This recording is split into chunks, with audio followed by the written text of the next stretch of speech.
तमाम देखने और सुनने वालों को खुशामदीद। इस ट्यूटोरियल में हम एक टेक्स्ट इफेक्ट पर काम करेंगे और देखेंगे कि हम किस तरह से अपने टेक्स्ट पर फायर या आग का इफ़ेक्ट हम उस पर अप्लाई कर सकते हैं। यही इफ़ेक्ट जब आपको बनाने का तरीका आ जाएगा तो आप किसी की भी जगह पर किसी भी इमेज में इजीली इस तरह से फायर का इफ़ेक्ट ऐड कर सकेंगे कि देखने में वैसे लगेगा जैसे कि बिल्कुल असल में उस तस्वीर का वो हिस्सा है। इसके लिए हम सबसे पहले नई फाइल ओपन करते हैं। 7 इंच में 5 इंच 8 GB और बैकग्राउंड वाइट, और इसको डबल क्लिक किया।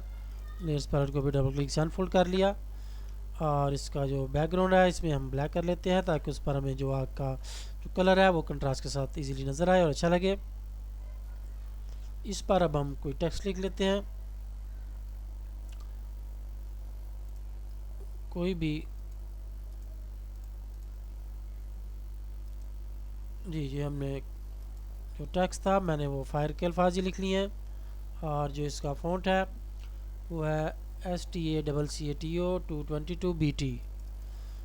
कोई भी आप इस तरह का इफेक्ट जो टेक्स्ट फॉर्मेट है वो इस तरह का ले लें जिसमें कि हमारा इफेक्ट बेहतर लगे। उसके लिए आप कोशिश करें कि वो नॉर्मल एरियल या टाइमर स्टाइल के ना हो बल्कि ऐसे हों जिनके किनारे या साइडें उनकी गोल हों और थोड़ी बहुत टेढ़ी हों।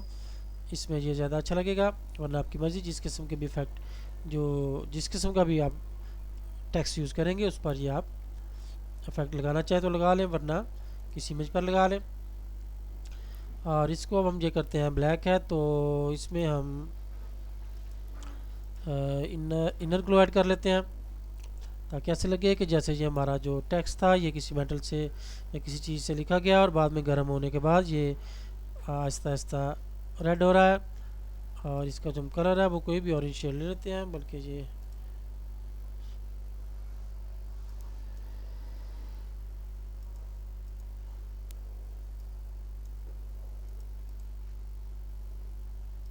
इसमें हम जो कलर लेने लगे हैं वो है जी FF। इसका मैं कैपिटल से लिखता हूँ ताकि इजीली नज़र आ जाए जी, FF6310। ये ऑरेंज का कोई भी शेड बना लें और इसको हम इस पर अप्लाई करते हैं। इसका साइज़ थोड़ा बड़ा कर लेते हैं। मेरे ख्याल से ठीक रहेगा। अगर चेंज करना हुआ तो हम बाद में चेंज कर लेंगे। इसको ओके किया। बैकग्राउंड का जो हमने ऑन किया तो मेरे ख्याल से ये इफेक्ट हमारा ठीक है। किसी किसी जगह से रेड और किसी जगह से वो ब्लैक, बल्कि थोड़ा सा इसको हम कम ही कर लेते हैं। ये 21 है, इसको हम जी ये 16 है इस टाइम। मेरे ख्याल से ठीक रहेगा। इस तरह से बस आप इफेक्ट दें अपने टेक्स्ट के साइज़ के हिसाब से कि वो देखने में रियलिस्टिक लगे। और इसको अब हमने कर लेना है थोड़ा सा नीचे, शिफ्ट की प्रेस करके जब डाउन एरो की दबाते हैं तो वो ज़्यादा डिस्टेंस तय करता हुआ नीचे की तरफ जाता है, वरना हम सिंगल क्लिक करते हैं तो 1 पिक्सल नीचे मूवमेंट होती है। मेरे ख्याल से यहाँ पर ठीक रहेगा। अब इसके ऊपर एक नई लेयर ऐड करें। ऐड न्यू लेयर के जो बटन है इससे और क्रिएट अ न्यू लेयर, ये बटन दबाया, नई लेयर ऐड हो गई। इस पर हमने ये करना है कि यही ऑरेंज, इसको एरो को क्लिक किया तो वो जो बैकग्राउंड था वो फोरग्राउंड की जगह शिफ्ट हो गया और फोरग्राउंड बैकग्राउंड की जगह। और ब्रश टूल सेलेक्ट किया, कोई भी मेरे ख्याल से ये 13 इस टाइम ठीक है, या इसको थोड़ा बड़ा कर लें साइज़ ब्रश का तो 19 है, चलो 19 कर लेते हैं, ये भी ठीक है। और ओपेसिटी इसकी 100%, फ्लो इस टाइम 50% है।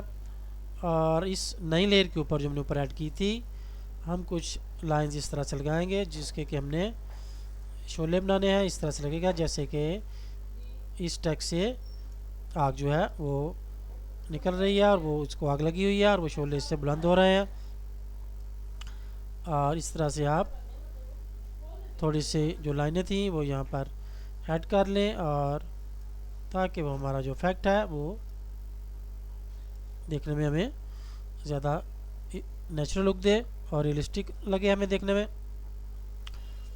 और अब हमें क्या करना है कि जी ये हमारे पास टूल है एक स्माइल टूल, जिसकी शॉर्ट की हमारे पास आर डिफ़ॉल्ट में, इसको सेलेक्ट किया और इसकी जो ब्रश साइज़ इसको थोड़ा सा 45 है मेरे ख्याल से ठीक है, और मोर नॉर्मल और स्ट्रेंथ इसकी 50% कर लें।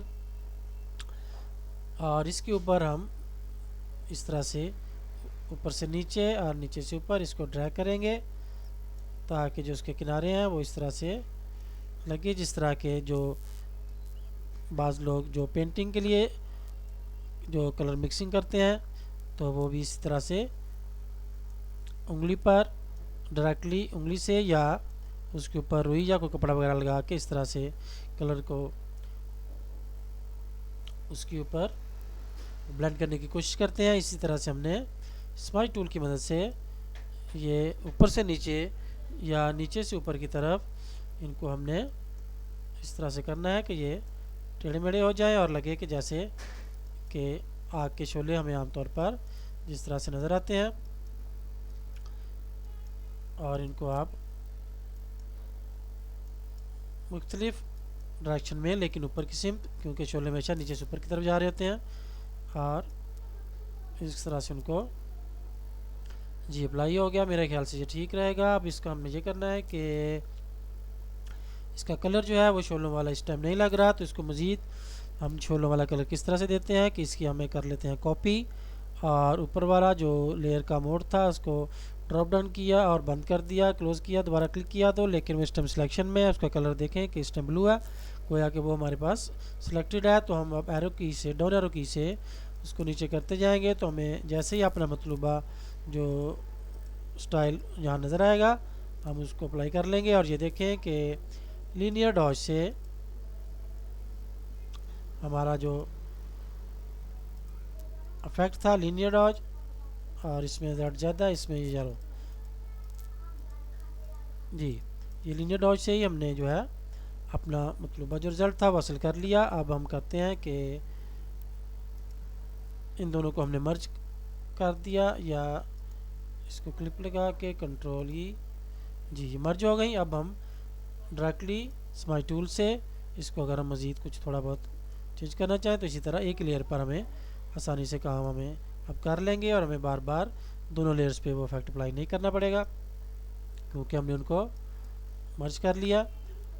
और ये देखें कि हमारा जो काम था वो मुकम्मल हो गया, और किस तरह से हमने कितने कम वक्त में और कितनी आसानी से सिर्फ स्माइल टूल की मदद से जो फायर इफेक्ट था अपने इमेज पर हमने अप्लाई कर लिया। उम्मीद है कि ये इफ़ेक्ट आप इसी तरह से टेक्स्ट पर इस्तेमाल करेंगे और अपने किसी भी इमेज पर रियलिस्टिक फायर इफेक्ट जो अप्लाई करना हो तो उसमें भी ये आप इफेक्ट ज़रूर इस्तेमाल करेंगे और आप पसंद करेंगे। और उम्मीद है कि आपको ये बासानी समझ आ गया होगा क्योंकि हमने सिर्फ स्माइल टूल की मदद से ही एक अच्छा रिज़ल्ट हासिल कर लिया।